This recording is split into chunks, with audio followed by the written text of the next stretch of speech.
instead.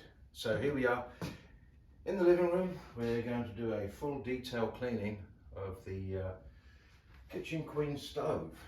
And different people like to do things differently. I like to do things in the metal shaping business. So we're going to clean the top surface a little bit later. I'm going to use a certain fluid. But to start with, what we're going to do is the very first things I like to do is to open up the box, check out, oh, we've got lots of ash in there, and you can see that the ash can is full. So, having said that, it's nice to have a lot of utensils. You need the right utensils for the right part of the job. So here we have the scraper.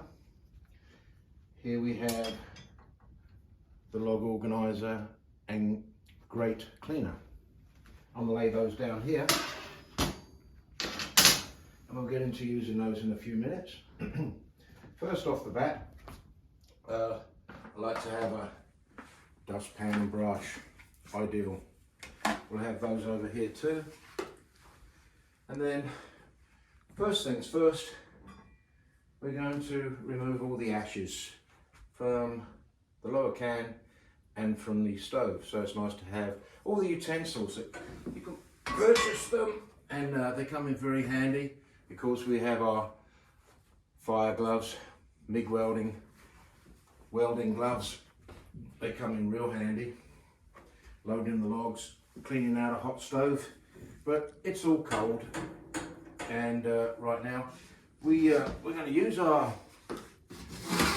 galvanized trash can, which is great because you can put hot ashes in it and then position it onto the steel plate, and even when they're hot ashes, there's no chance of anything catching on fire. So one thing at a time, we're just going to gently shovel out all our ashes. Notice how I try and do it as gently as possible so that we're not creating dust and ash residue in the home. Try to do it as nicely as possible. Hence you can see now and again a little bit spills out, but that's okay because we have our dustpan and brush.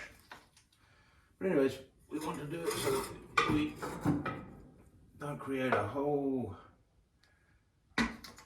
bunch of dust. To clean out as much as possible. Once we've got that sorted, we're then going to come into the raking utensil, which is a nice one because you can actually get on that grate. See how there's still debris in the grate, and I want to get that nice and clean. I just run it across each one. See how that cleans that grate up really nicely. Gets the grate ready for the airflow for the new fire. So now you can see we have a clean grate, a clean firebox. We can even use our brush just to brush in a little of the extra ash. We can utilize it to clean off the ash on the doors. I like to do everything nice and dry. I really don't want any moisture in this area. So different people do different things. For me, I like to clean the glass without any moisture at all. So I'm going to open up the ash box, and you can see we're fairly full. But I'm going to use some of that nice powdery ash to clean the glass. Because it's nice and fine, I just dab my paper towel, get a good amount of that ash on there, you see, just like that. And then I just rub it on the glass. And as I rub on that glass, it starts cleaning up.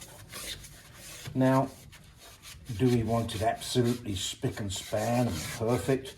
No, we just want it nice and clear so that when we light the fire, the heat of the fire with our fire vent that comes in on the top here, and we just need to clean that off just a little bit, clean it all up. You can see how there's a lot of ash and debris around the seal. I like to keep that clean because this is our asbestos or whatever it is rope that's the seal of the door, seals against the whole stove and the firebox. So I just keep that nice and clean. Little wipe down, same thing, just ash on a paper towel.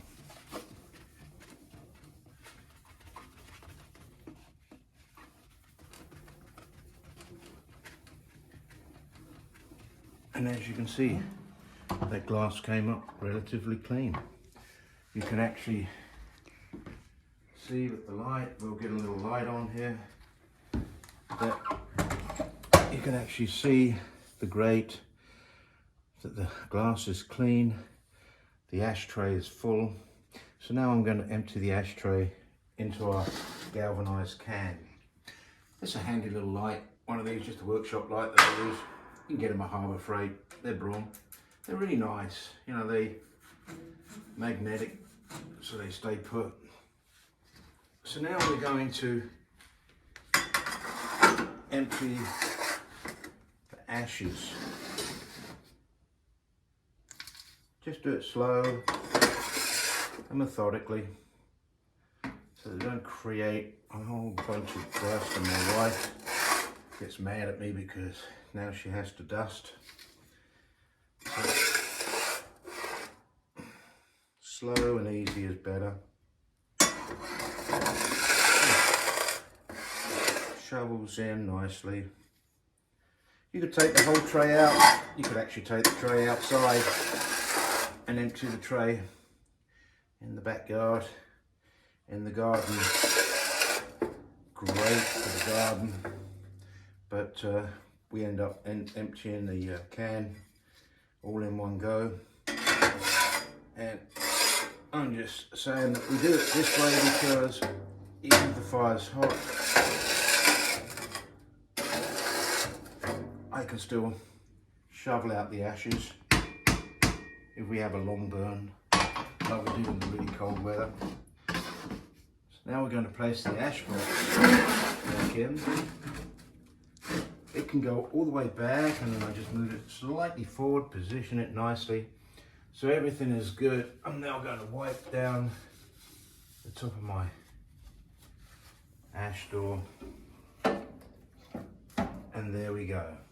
So we have a nice clean window. We have a nice clean firebox. And so now, moving the project forward, we're going to open up the side of the oven in a few minutes. But first off, I'm going to show you the ash that collects in the top burner. So let me move my tools to one side for a second so I can get into what I'm doing. And here we have a nice little disc lifter that comes with the oven. So as you can see, we've had a few fires, quite a few. Oh, look at that ash. Oh, a lot of ash. So this particular stove, you can't load wood in, but it does create a hot area through all these different vents. So what we do is we use the vacuum cleaner. It's just a shop vac, comes in handy. I use it in the shop all the time for all kinds of metal and debris and all kinds of junk in cars. So nothing special. It just does a great job cleaning that.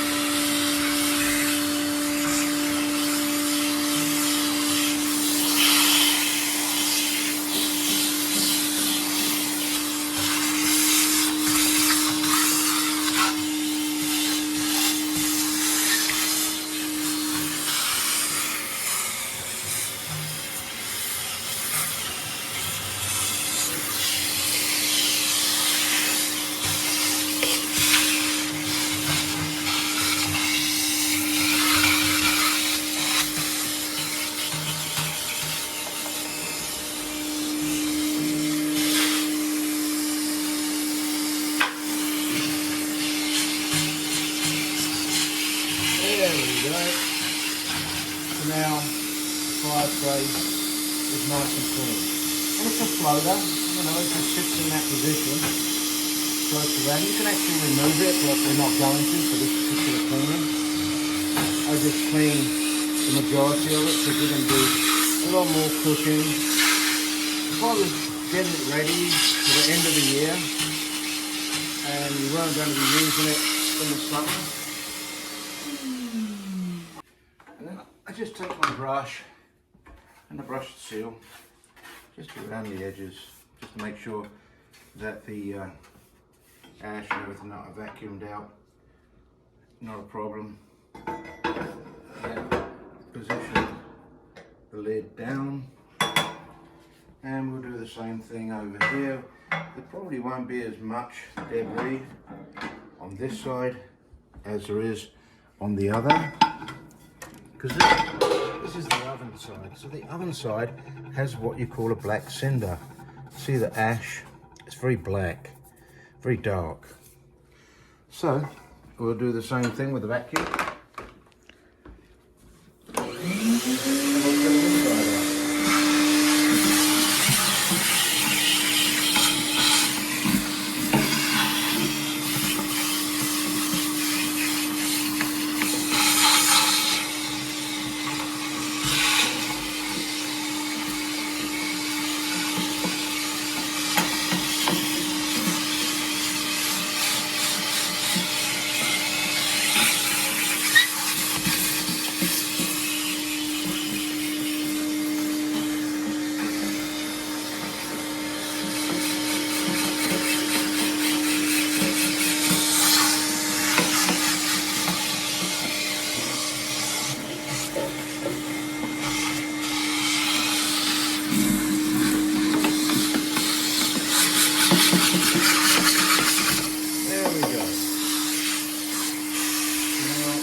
Out that side. A lot of black ash, a lot of debris. As you can see, it's nice and clean. Hardly anything there, just a little bit of residue. So we're good to go. We're using the stove, it's winter.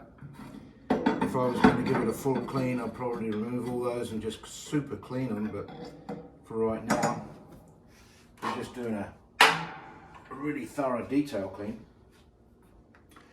So now we're looking at cleaning up the surface. You can see there's debris and other stuff. So what I use for that is a scraper, just a regular scraper. But what I did is I sanded the edge dead flat, and it's got a very sharp edge either way. And so now I just run it with the grain of the metal. And as you can see, it very slightly does scratch the surface, but it's a stainless steel top. And so what I'm doing is I'm cleaning all the cooking debris and all those English breakfasts that we were cooking. Just giving it a very light scrape. Not doing any damage. It's 1/4 inch thick stainless steel. And coming from the metalworking background, this is what I use. So now we have a nice clean surface all the way through, and what I'm going to do now is just sweep that up with the brush.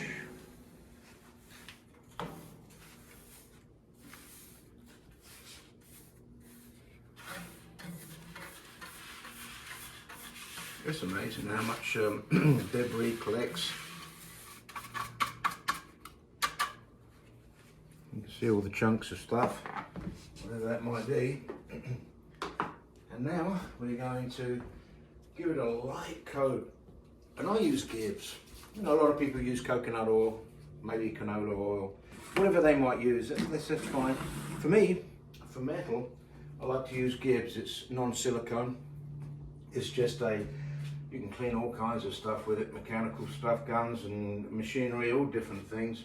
I just give it a little light spray, just a light one. A little bit on my red Scotch pad. The red Scotch pad is a little on the coarse side. It's okay, I like it because it really does do a deep clean. And I just run that backwards and forwards just to clean up. And I'm very careful not to get it. See where my fingers are positioned? So I don't scratch any of the powder coated areas. I'm just cleaning and then my fingers stop it from scratching on the back splash plate. My wife would be very unhappy if I scratched all that up. She just loves this stove. And I'm just giving it a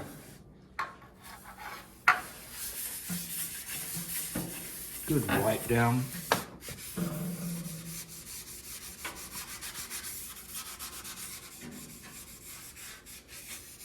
And like I said, it's just a midwinter clean. It's not a end of winter summer clean, but at the same time, see the changing colour? Oh, isn't that nice? It's just a little scrubby here and there. We're not getting it perfectly clean. We're just wanting to clean it to a point where it's ready for more cooking. Everybody's different. I know there's people out there who use coconut oil. I find it a little sticky, but that's just me. And some people will say, oh man, the smell of when you've done it with something like an oil or Gibbs. But because I know what Gibbs is like, it leaves a very light residue.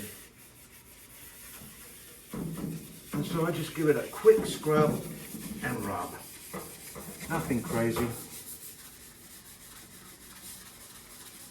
There we go. I'm kind of happy with that.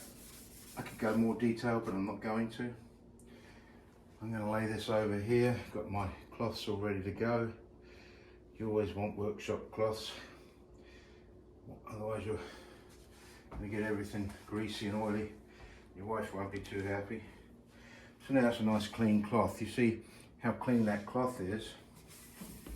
And I'm just going to wipe down in detail the whole stove now.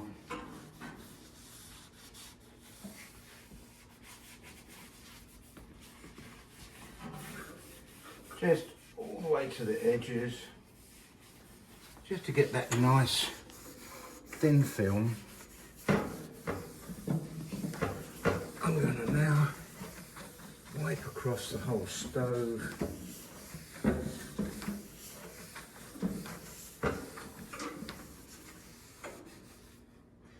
And you can see all the debris and dirt that I have got off of this. And while the cloth is still a little damp, just a little bit of residue, when you open up the fire you get a lot of debris underneath this bar. And I always give that bar just a heat protection bar. See how much debris and junk comes off it? You can just see it all.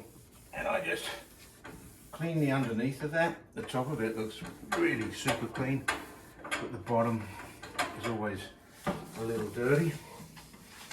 And just to prove my point on preparing the surface and how nice is that, I thought, well, we'll just get a white cloth, just a terry towel. And I'm going to wipe the terry towel backwards and forwards and just clean, dry, super clean everything. And there you go, there's the last of the residue, hardly anything. So to me that's a nice clean cook stove, and I could actually come back in and do a little bit of coconut oil to finish this up. But as you can see, it's super clean.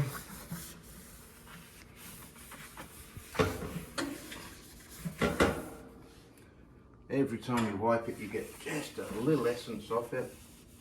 And then the first burn that you do, it will just evaporate. But the thing about Gibbs is that it gives you this nice, smooth, silky, soft, and within a day it evaporates and there's no residue. And so when we light the fire, there's no burn off, there's no smoke.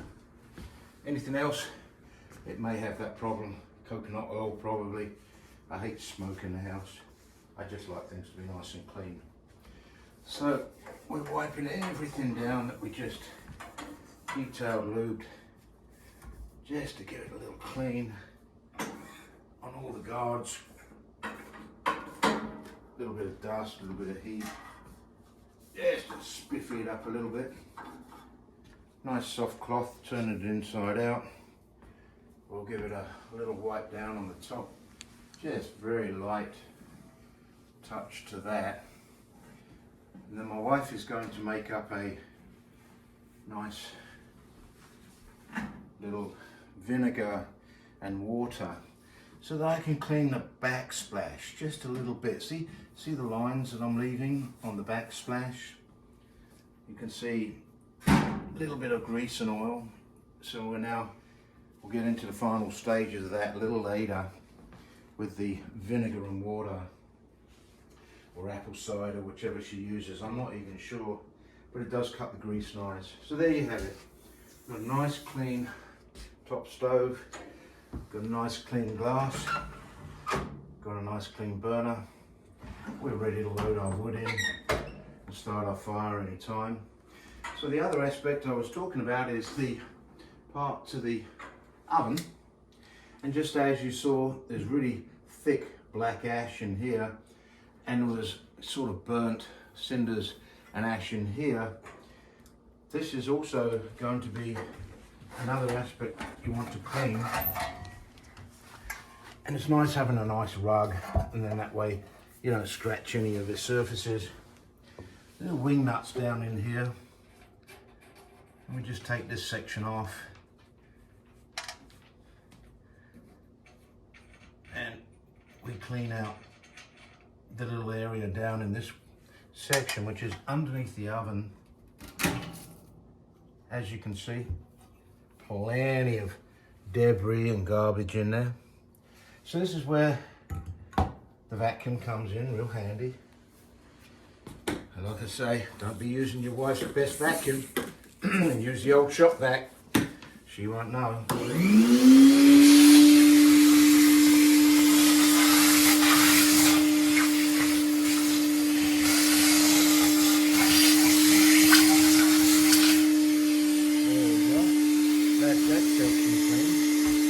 Now we're going to clean still debris to drop down in here. You can just see how much.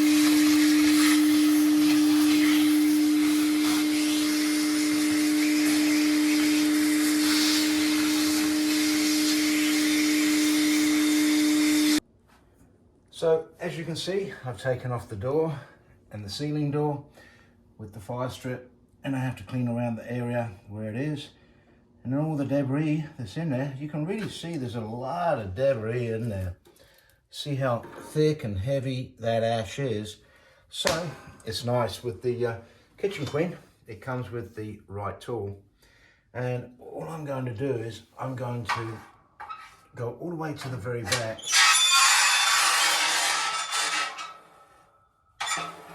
And just drag all that ash forward. It is a little noisy. It's kind of teeth grating.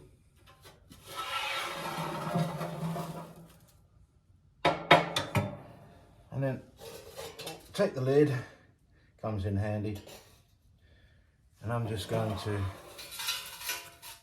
take out all the really heavy ash that's in there.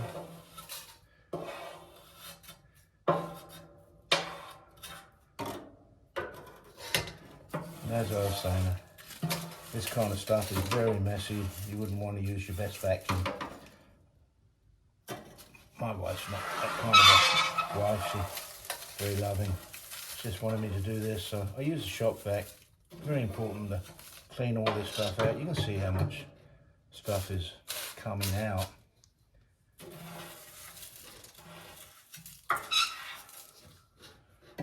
So it's just a scraping tool, and you don't want this to build up too much. If you let it build up, you're going to have a safety issue. You have an issue where you could have a fire down in here. So you need to clean this out regularly. You know, we've been using the fireplace for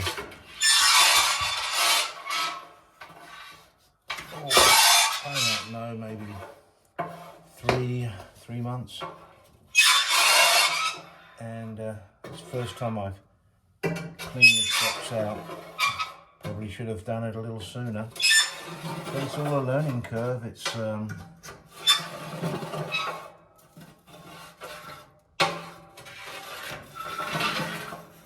first time we've ever had a burning stove.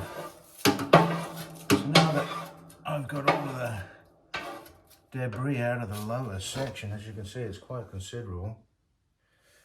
I'm now going to, and that was a special little tool, just comes in so handy, a bit noisy. I'm going to put that in the pail. And for the rest of it, I'm going to use the shop vac again.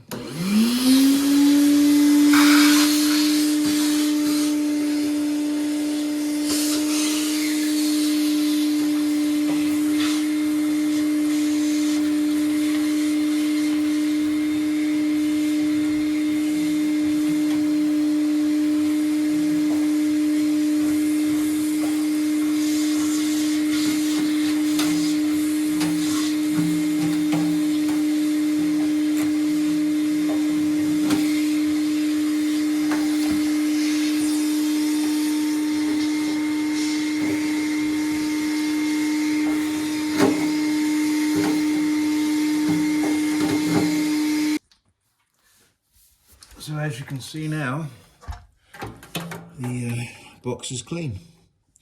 So having done that, very nice, we're now going to assemble the whole unit. But before I do that, I'm going to give it a little clean on the seal area. And you can see exactly where the seal goes. It's on the outer edge. And it gets a little debris, nothing too much.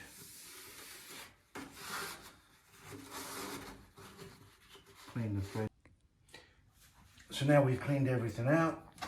Everything's super clean. The seal's nice and clean around it. We're ready to put our box on. So the lid has to go a certain way, so you have to remember which way you took it off. So the long strip on this particular oven is at the top, and the two retainers are at the bottom, and they correspond to the same in this box here. So this is the direction they go on. That just goes back in. We put on our little wing nuts.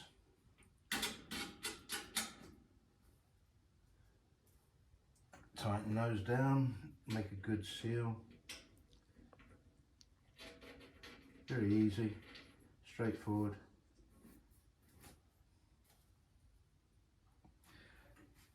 And now we just put on our cap. The little tabs are at the bottom and the long side are at the top. It goes in to one side. Here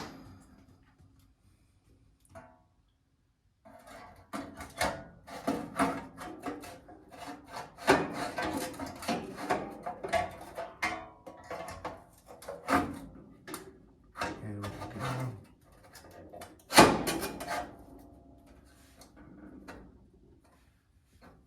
And there we have it.